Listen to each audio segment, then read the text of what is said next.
Hello everyone, this is Greg from Mystery Honey, and Happy New Year. It's the 31st of December, so by the time you get this, it'll be the new year.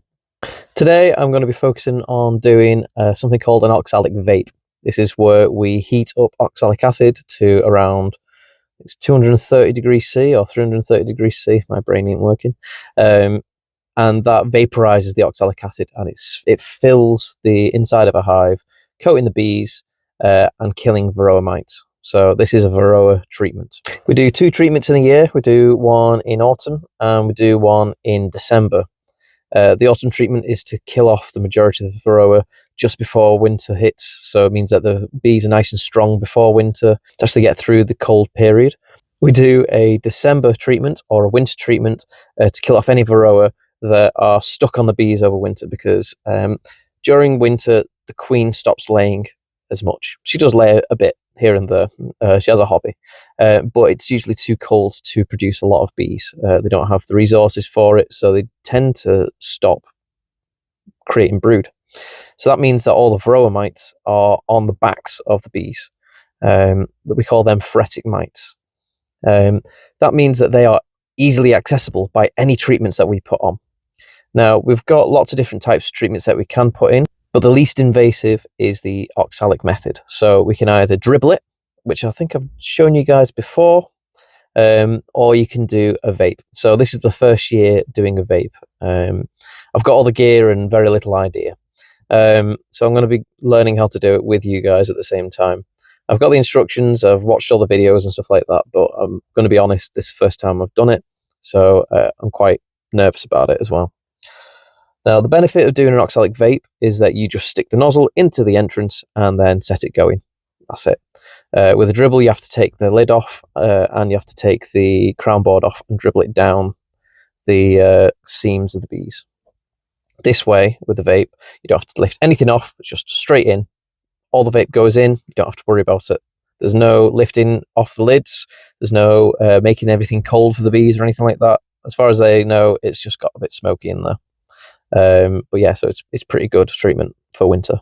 Now, the way that oxalic acid works is that, well, to be honest, they don't actually know 100% how it works, but there's a theory that the oxalic acid works its way onto the varroa mite's feet, of all things, where they have these adhesive pads.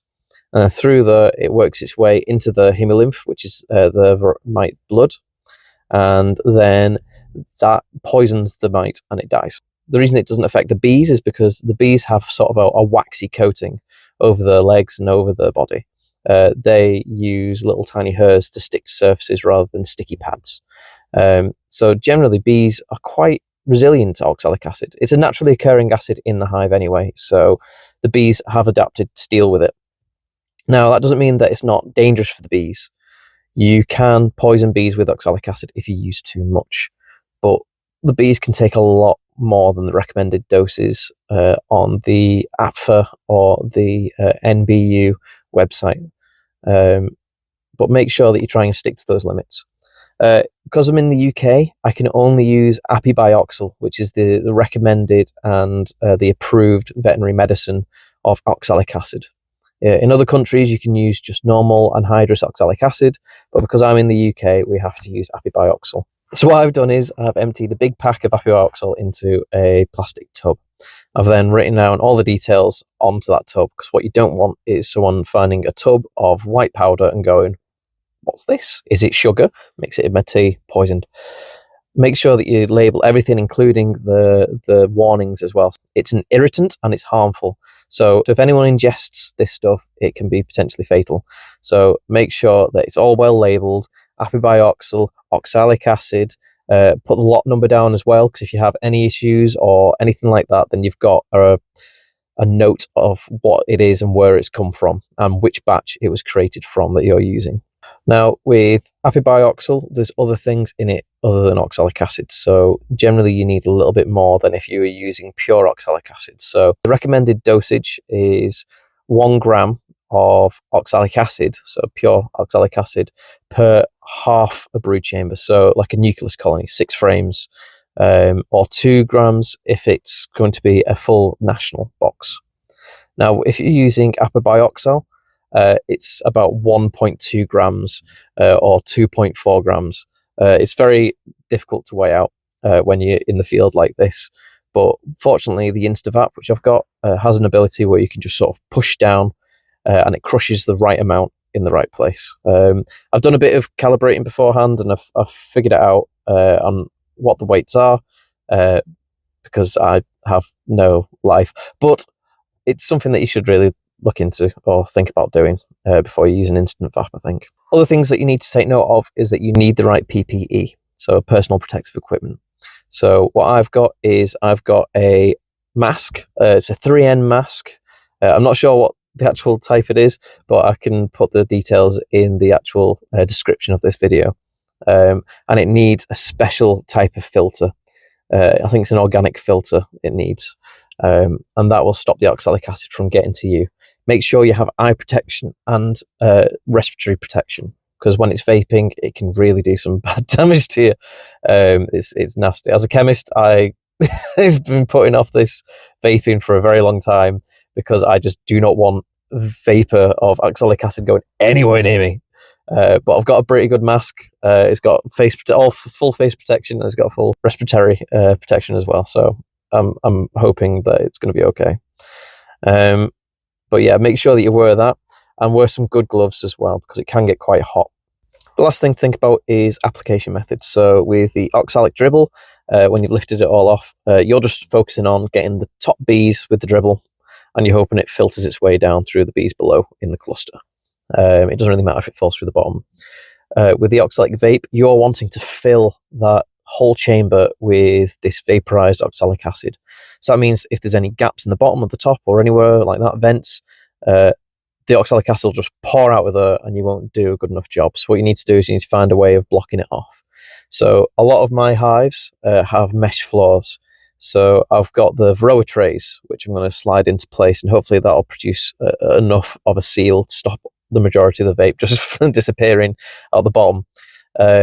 But I've got another method as well, which I've stolen from a few other beekeepers. I think I saw it first from Gwyn Grufford. I hope that's how you pronounce it. Sorry, buddy.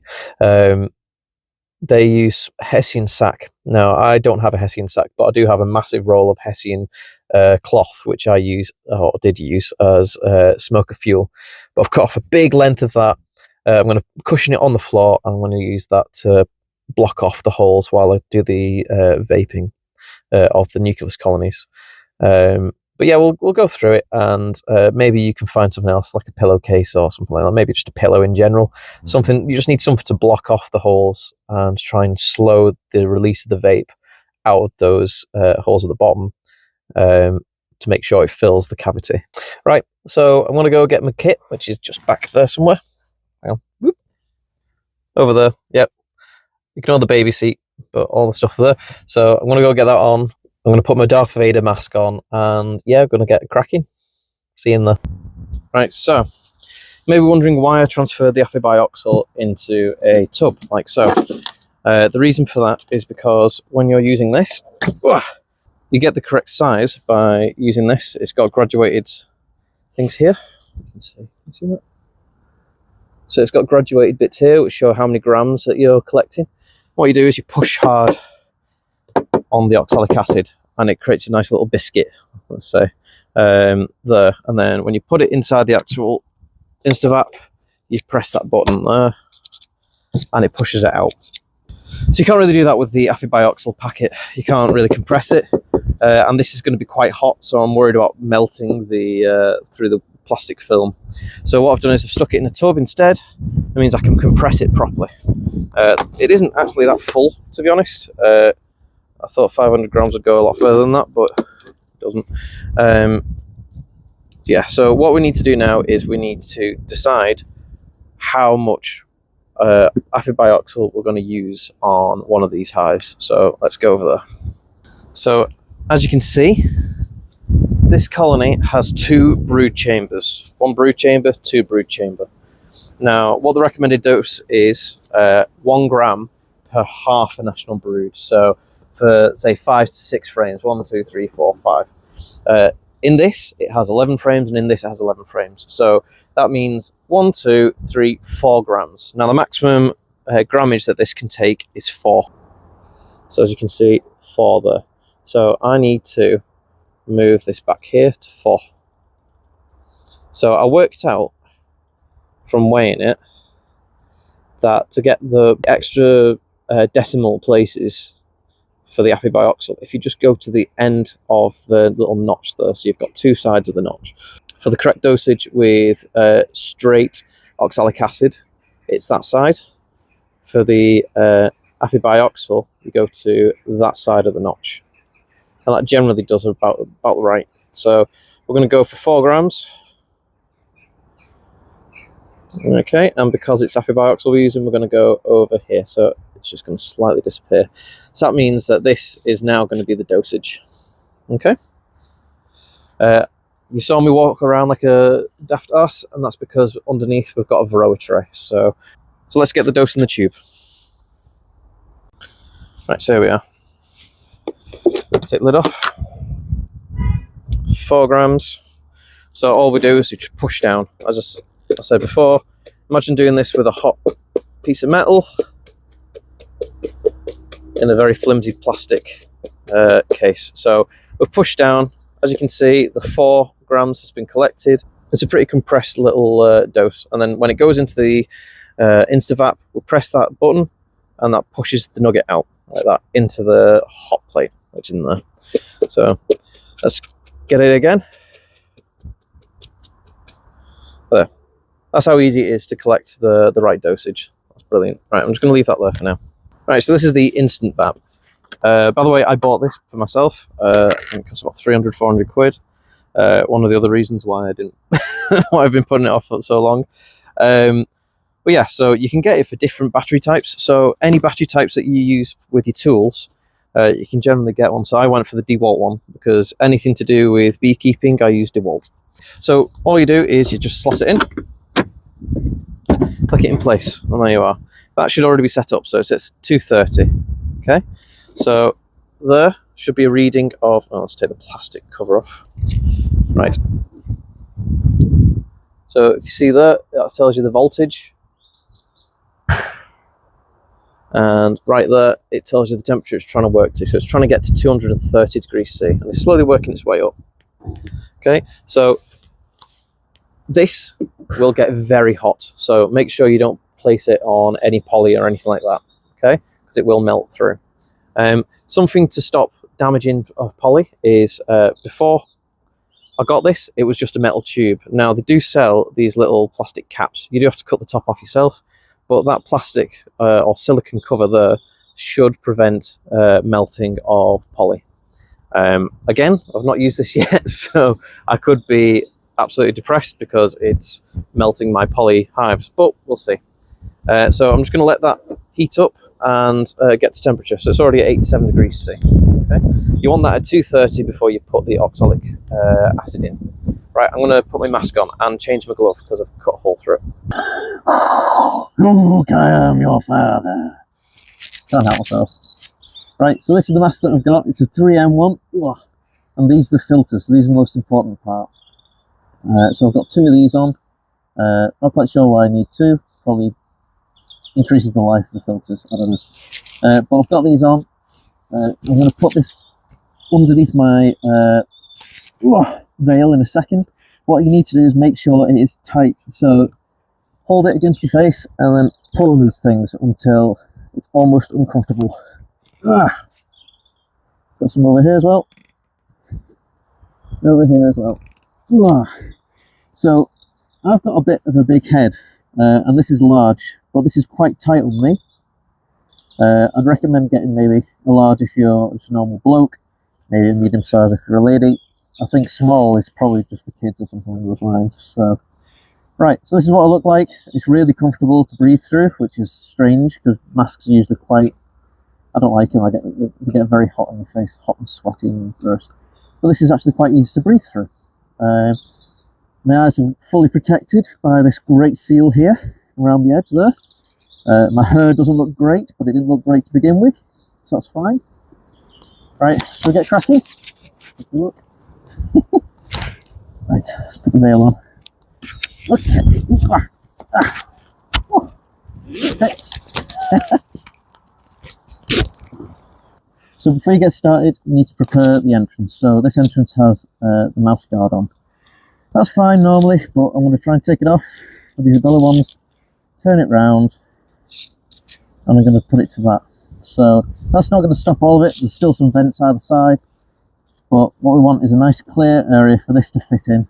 But if you slide that in there, that means at the end the nozzle should go in. You can see the nozzle will fit in there nice and snugly, and hopefully it will prevent a lot of the vape being lost. Now what you can do is you can throw a load of fabric either side to block off any extra vents, and there's some cracks here that may release a bit of oxalic acid, but there's going to be 4 grams being pushed into there, so it should be okay. Right, so you can see there it's reached temperature. So what I'm going to do now is stick the nozzle in and then push in the dosing rod, which is here. Push it in a bit further. There you go. Right, so oxalic acid's there. See? Push this in, like so. Now, I've just noticed that that's lifting there, so I'm just going to get something to just jam under there and create a better seal.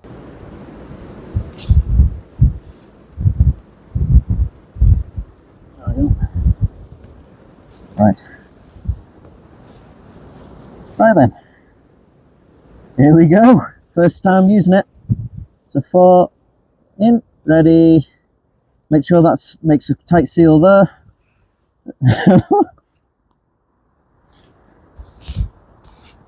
I'm nervous. Right, here's how we found out whether the mask and the vapor works. Ready, steady.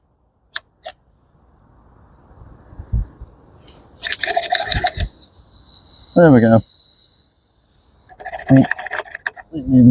So all you need to do is you need to wait until the vapor stops coming out. So we can see some cracks here. It's not a completely airtight container, but it looks like maybe the vapor is getting around. Coming out the back as well a bit. Oh well. But I think the vapor's finished. And that's it, that's that done. So now we have to just wait for it to reach 230 and we can literally just use it again. There you go, job done. That was quick and easy. Right, so, I don't know if you can see this. The InstantVap has got a bit glossy on the front there. You can see it? On the top here, you can see there. And, oh, look down there, you can't really see anything, but it's minging in there. So, we need to clear this out. Otherwise it will clog and it will do no good whatsoever. So, can't really do anything with this right now, but you can with this. When you get the InstantVap, you get one of these caps. All you do is you fill this with water and get the InstantVap while it's switched on, place it upside down like that and go like that. And then water should hit the hot plate and the steam should evaporate and take all the oxalic acid as well. Try to stand downwind because it is going to be steam coming out of this and it will be hot. So I'll get this done here. I don't know if you can see that. It's absolutely full of water. Don't have to use mineral water or anything like that, but here we go. Turn it like that, upside down, ready? And then, woo! That's not supposed to happen.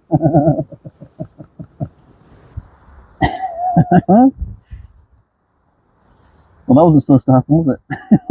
Let's try again.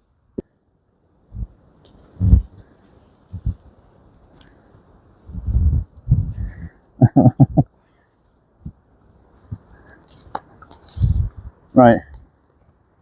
Here we are again. I don't want this popping off, but I also don't want to be sprayed with steam, so I'm going to put this against it and hopefully that'll hold it in place, or at least with the angle spray it elsewhere. Ready? 1, 2, 3.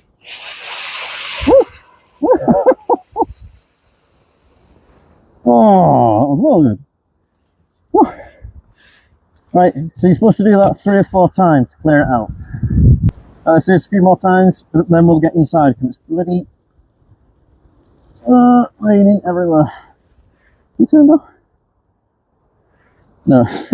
So the water has managed to cool down the hot plate quite a lot, so I need to let it warm up a little bit again. So there we go. Fill it with water. Now 207 degrees C is plenty enough temperature, or plenty enough heat to boil water. So everyone knows water boils at 100 degrees C. So let's do it again. I'm using this again because I don't want it popping off on my face. Ready? Ready? Woo!